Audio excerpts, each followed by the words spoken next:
The sea spray tasted like salt and fear. Below me, the North Atlantic gnashed its teeth against the cliffs, a churning, angry mess of white and gray. My knuckles were white, gripping the jagged rock face.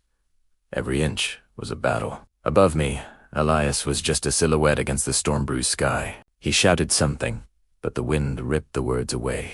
It didn't matter. I knew what he was saying. Hurry up. We were chasing ghosts.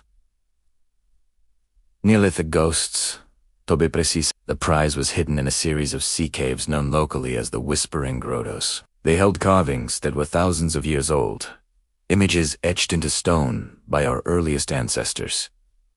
The catch: these caves were submerged 99% of the time. We had a window, a sliver of time during an exceptionally low tide, to get in, document the art, and get out. And to make things spicier, a monster storm was barreling down the coast, promising to turn our tiny window into a death trap. This wasn't just some thrill-seeking adventure for a viral video. Elias was a respected archaeologist, almost a legend in his field. I was his mentee, a documentarian with a stupidly high tolerance for risk. For years, Elias had been obsessed with the grottos. He believed they held the key to understanding a lost coastal culture.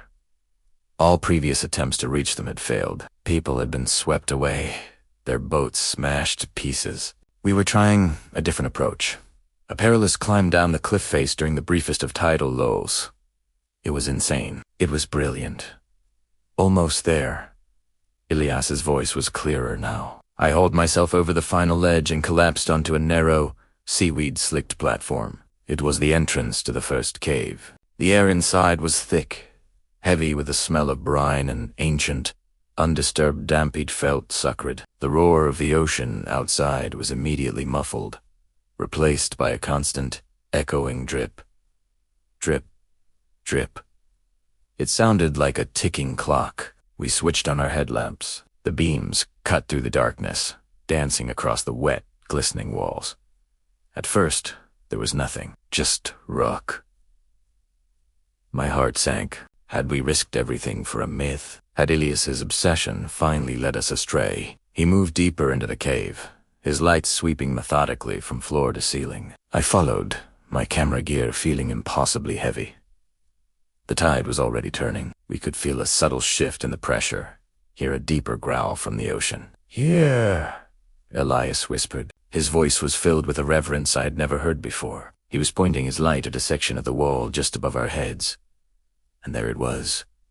My breath caught in my throat. It wasn't a single carving.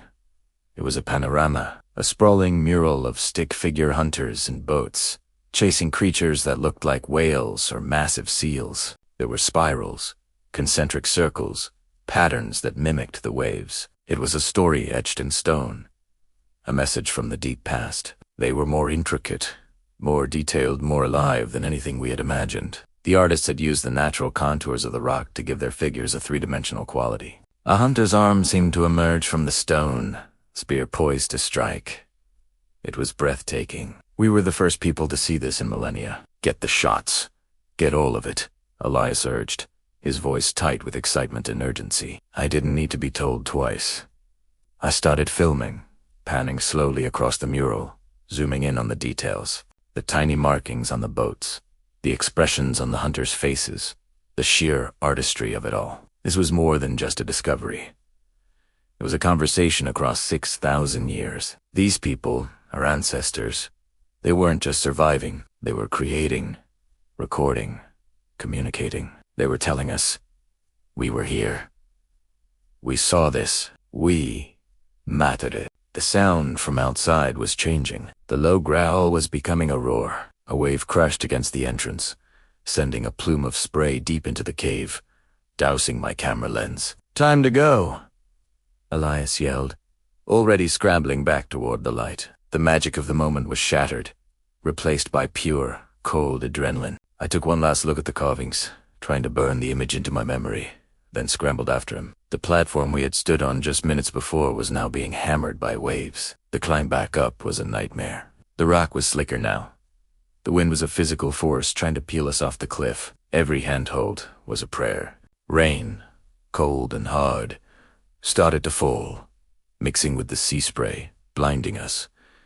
Halfway up, I glanced down. The entrance to the cave was gone, swallowed by a surge of white water. A colossal wave slammed into the cliff face just below my feet, and I felt the vibration through my entire body. If we had been just 30 seconds slower, we would have been trapped. Not just trapped, but pulverized. The thought sent a jolt of ice through my veins. We didn't speak.